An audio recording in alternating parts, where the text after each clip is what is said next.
Chosen one, listen closely. This message was never meant for the masses.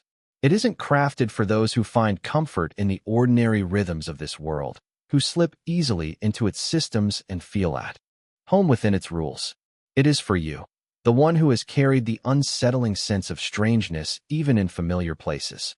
The one who, at gatherings, workplaces, or classrooms, always felt like a guest at someone else's table, never quite belonging. You didn't stumble upon these words by accident. Think of this as a divine interruption, timed not by chance, but by necessity. Tell me, have you ever felt weary at the mere thought of chasing another job? Not because you lack ambition, not because you are lazy, but because something deep in you knows it is not where you belong. Your soul resists the idea of binding itself to something that dims your light. You've heard it before, a voice within, quieter than the noise of the world but stronger than your doubts. A whisper that insists there is something else you were meant to do, something not captured by resumes, titles, or contracts. If this is you, understand, you are not broken, not behind, not cursed. You are being rerouted. From the beginning, those set apart have never walked in the same rhythm as everyone else. The Hebrew prophets were pulled from fields and marketplaces with little warning. The desert fathers fled the comforts of cities because they could not silence the summons within. In every age, those chosen to awaken others have carried this holy dissonance. Their discomfort in ordinary paths was not failure, it was confirmation. Look around you. The world has designed systems that reward conformity. Climb the ladder, chase security, measure your worth by titles and paychecks. And yet for you, these paths collapse every time you try to walk them. They look solid on paper, but in practice they crack under your feet. Others may say you're inconsistent, unreliable, restless, but the truth runs deeper. What they call weakness is sacred resistance. A rejection not born of laziness, but of a spirit refusing to betray its original blueprint. History has given many names to this sensation. Augustine called it restless until it rests in God. The mystics spoke of a holy homesickness. Psychologists today call it cognitive dissonance, the unbearable strain of living against your inner truth. Whatever its name, you felt it. The sleepless nights, the jobs you abandon without clear reason, the sense of being out of place no matter how hard you try to fit in. These are not random failures. They are signals. And now, the signal has reached its crescendo. Hear this clearly. Chosen ones do not hunt for work the way the world taught you. You were not sent here merely to labor, to fill positions, to keep the machine running. You were sent here as awakeners, carriers of assignments too large for man-made titles. Think of the monastic term vocation, not as employment, but as calling, as summons. That is what is pressing against your chest, what has haunted you since childhood. Heaven's summons, not the world's instructions. This is why every attempt to follow the secure path has dissolved in your hands. You are not meant to live by the world's blueprint, but by a different one altogether. One where your purpose creates your provision, where your obedience draws opportunities no application could unlock, where your gift itself is the door. The psalmist called it a lamp to the feet, a step-by-step path, revealed not by strategy, but by trust. Understand this, too. Your task is not to blend in. It is to break patterns. You are here to speak light into dark places, to disrupt the rhythms that lull others to sleep. Just by living true to your assignment, you will remind others of who they are. This has always been the burden of the chosen, that their lives are not entirely their own, that their presence carries consequences beyond themselves. So, the time for hiding is over. The time for shrinking is done. Your resistance to ordinary work was not stubbornness, it was heaven's protection. Now comes the pivot. Step away from chasing positions and into your divine gift. Step into the summons that has followed you like a shadow since the day you were born. The truth is simple, though not easy. You were never designed to survive inside a cage. You were designed to live by another script, one that refuses to measure you by productivity alone. You may fear this, because it is unknown. But let history remind you. Moses stammered, Jeremiah protested, the fishermen of Galilee doubted their worth. Yet all were called, and all were sustained. What sustained them will sustain you. This moment, right now, is not inspiration, it is awakening. It is the reminder that you were chosen not to fit the mold, but to reveal what lies beyond it. You are not empty-handed. You carry an assignment that cannot be outsourced, a gift that will not stay silent. And if your heart is pounding as you hear these words, know that it is not coincidence. It is the summons. Your blueprint is different.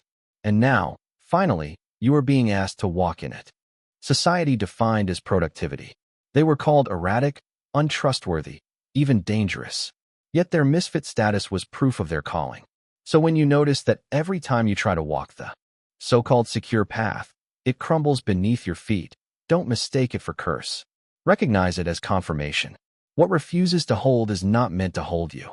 This is where the line between survival and purpose becomes clear. To the chosen, ordinary jobs often feel like exile. They can be endured for a season, but they cannot define a lifetime. Because chosen ones are not here to keep the machine humming. They are here to remind others that the machine is not all there is. And so, if you have felt the tension, the cage, the collapse, the endless dissonance, understand this. You are not failing at the world's path. The world's path is failing to hold you. What looks like inconsistency is not weakness, it is resistance. It is heaven tugging you out of alignment with a system never designed with you in mind. That resistance is not a wall to break through. It is a signpost. It tells you, step away from the glass cage, listen to the whisper, and prepare to walk a path that others may never understand.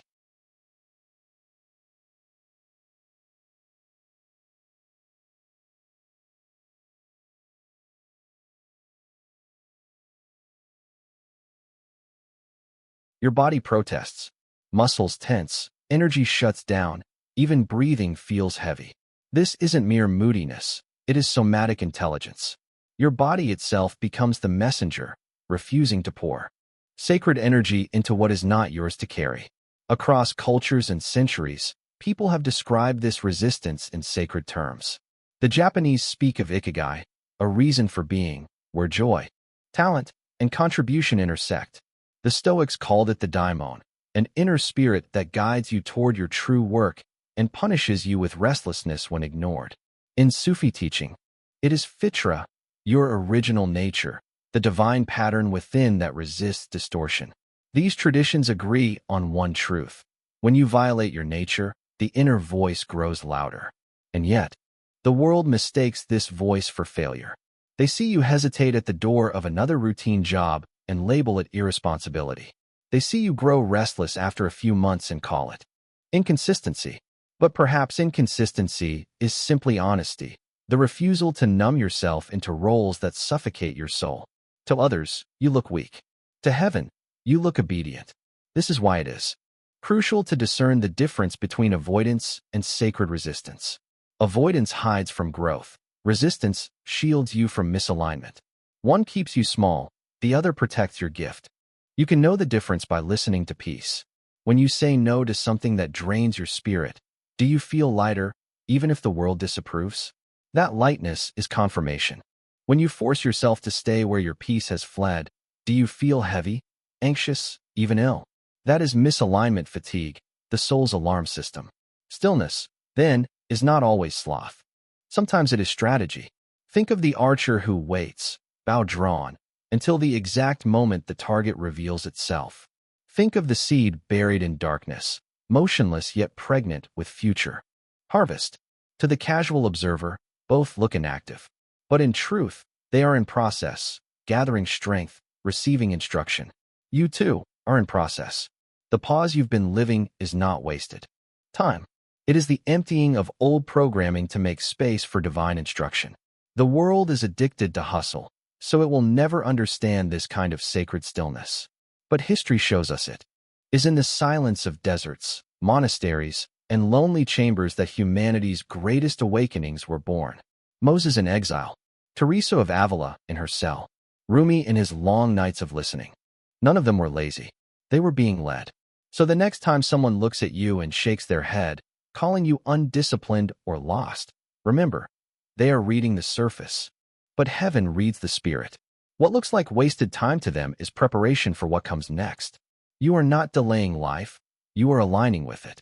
Your task is not to silence the resistance. but as inheritance.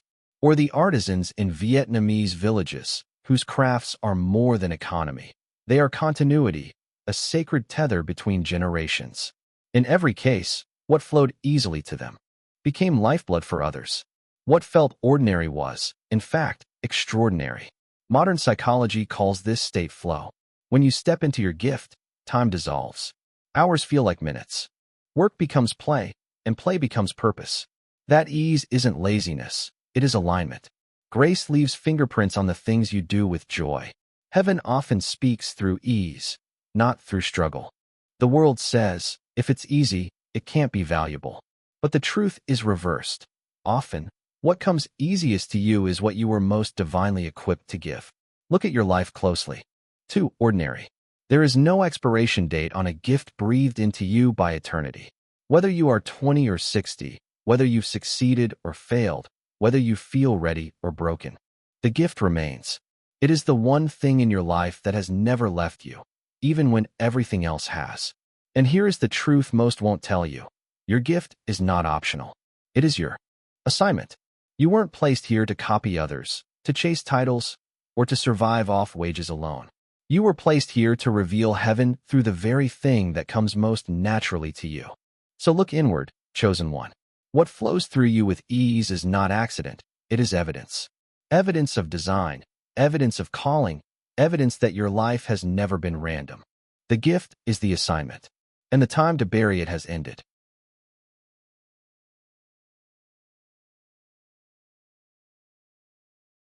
For most of your life, you've been taught a single story. Survival depends on finding a job, earning a wage, securing stability.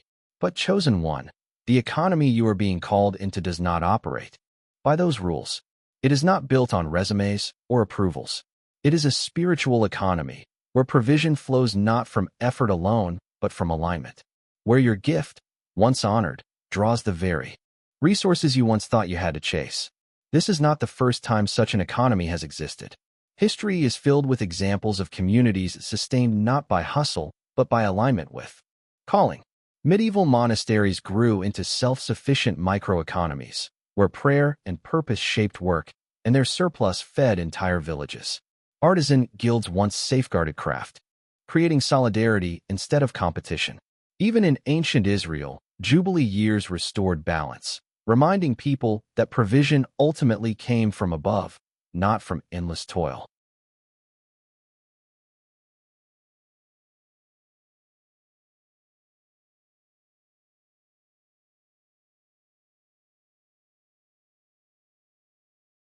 Before heaven can build something new in you, it must first dismantle what never belonged. That is why this season of your life has felt like collapse. Beliefs you held for decades are unraveling. Identities you once wore like armor now feel suffocating. You question everything, your choices, your direction, even your worth. But this collapse is not destruction, it is deliverance. You are being stripped of a blueprint that was written by the world, not by your creator. From the moment you were a child, the world handed you a script. Obey the rules, achieve, produce, compete. Schools were designed not only to teach, but to condition, to mold workers who would serve the industrial machine. Sit when the bell rings, move when dismissed, measure your value by grades, and later, by wages. You were told stability matters more than vision, that comfort outranks calling. Slowly, without realizing it, you internalize the lie that your worth is measured by activity, not alignment. No wonder the unlearning feels painful. To walk away from this programming feels like tearing off your own skin. Psychologists call this the neutral zone of transition. When the old has ended but the new has not yet fully begun. It feels like chaos, but it is sacred chaos, God dismantling what he never planted. This is why the restlessness won't leave you. You are living in the friction between two voices. The world says, play it safe. Get in line. Follow the numbers. Heaven says, rise. Lead. Trust what you cannot yet see. One voice demands fear. The other invites faith. You cannot carry both. Unlearning means surrendering the world's measurements and embracing heaven's. It is asking new questions. Not, will this make money? But is this in alignment? Not, is this popular? But is this prophetic? Not, is this comfortable? But will this grow me? Each question loosens the chains of old programming and sharpens your spirit to hear truth. And as you let go, new confirmations begin to emerge. Have you noticed synchronicities lately? Phrases you keep hearing, numbers repeating, dreams that linger longer than sleep?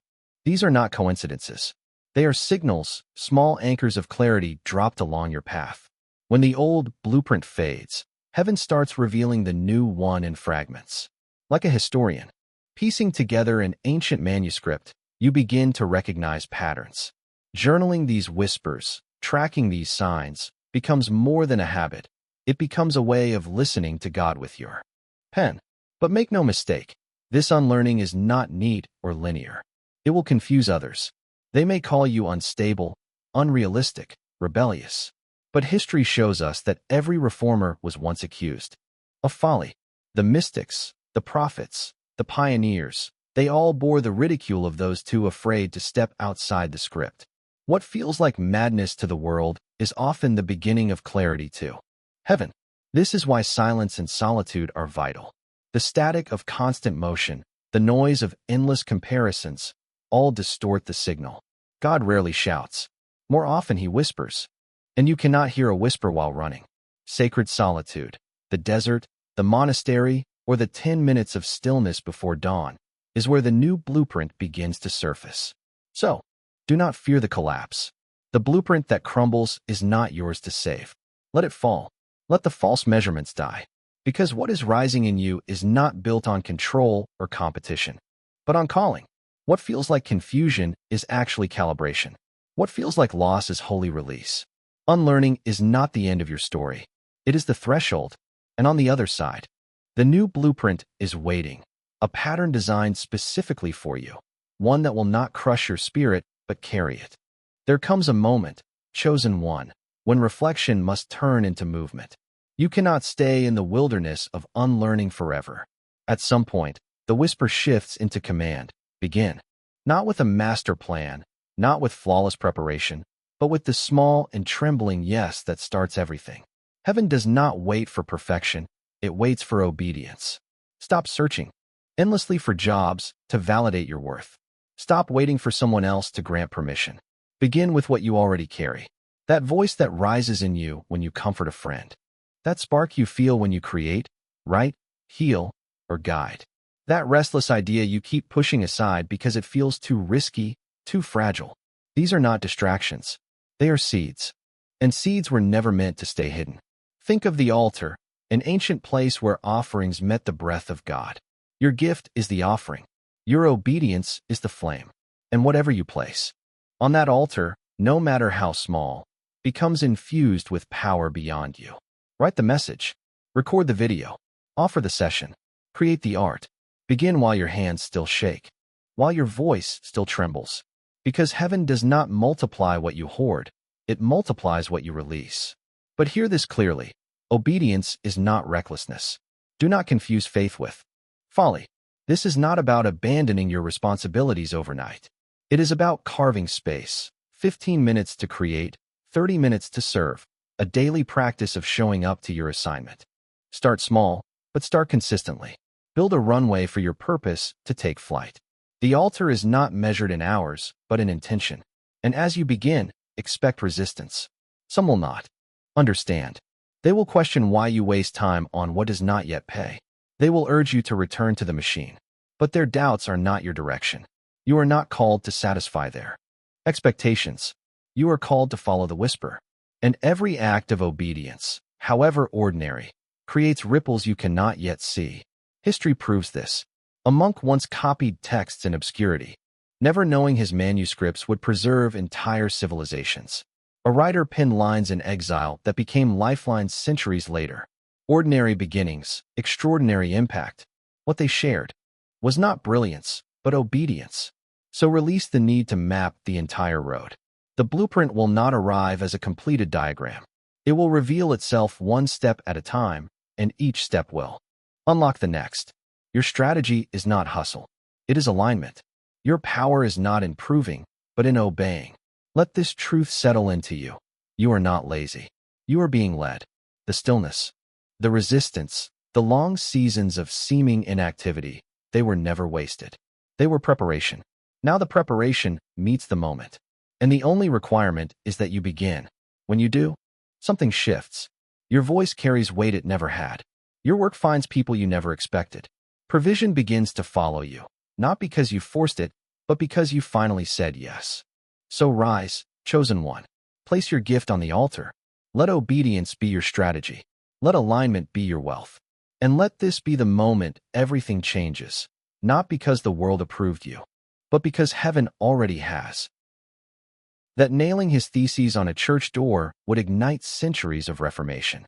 Rosa Parks did not foresee that a single refusal to surrender her seat would ripple into global movements for justice. Thich Quang Duc, the Vietnamese monk who burned in silence on a Saigon street, did not seek applause, but his obedience spoke louder than armies.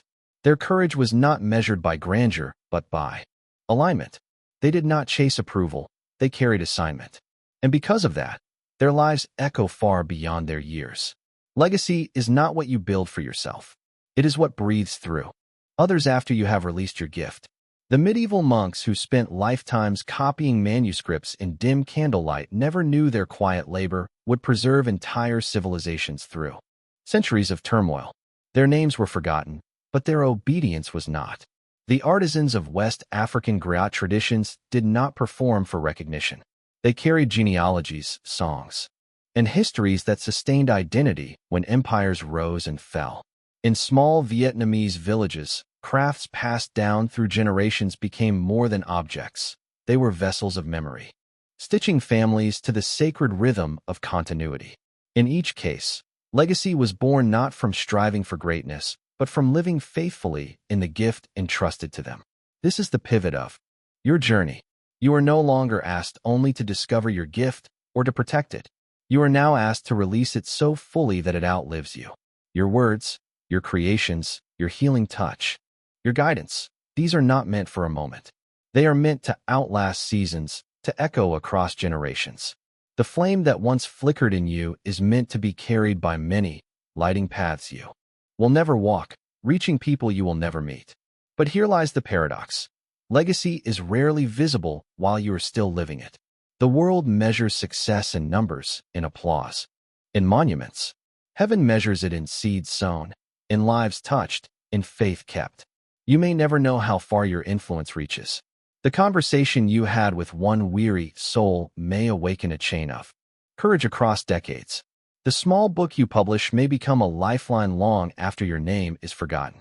The child you comfort today may grow into a leader tomorrow, carrying the torch you first lit. Do not underestimate the invisible mathematics of obedience. Its arithmetic is eternal. History proves it again and again. The mystics who retreated into silence thought their lives obscure. Yet centuries later their words guide seekers across continents. The prophets, ridiculed as mad, became the foundation for entire faiths. The reformers exiled and shamed became the architects of societies freer than the ones they left behind. Even psychologists speak of the ripple effect, small actions multiplied through networks of human connection until they shape the collective. What heaven has always known, science only now begins to name. And so, chosen one, let go of the pressure to measure your worth by immediate results. Legacy does not bloom in haste. It grows like a tree, roots unseen, trunk slow, branches stretching quietly until one day they cover the earth. Your task is to keep sowing. Write the message even if only one person reads. Paint the image even if only one eye sees. Heal the wound even if no one thanks you. Legacy is not in the applause, it is in the alignment. But understand this, too. Legacy demands perseverance. The enemy of calling is not failure, but fatigue. Many chosen ones fall not because their gift was too small, but because their endurance ran thin. Do not despise the slow seasons. They are not punishment, they are strengthening. Every act of showing up, every prayer whispered when no one listens, every offering placed on the altar when it feels unnoticed, these are weights training your soul to carry influence with integrity. Heaven does not entrust legacy to those who quit at the first resistance. Legacy belongs to those who endure, who keep walking, who trust the unseen until the scene finally unfolds. And when it does unfold, it will not look like the machine you left behind. The old economy demanded exhaustion. The new economy births overflow.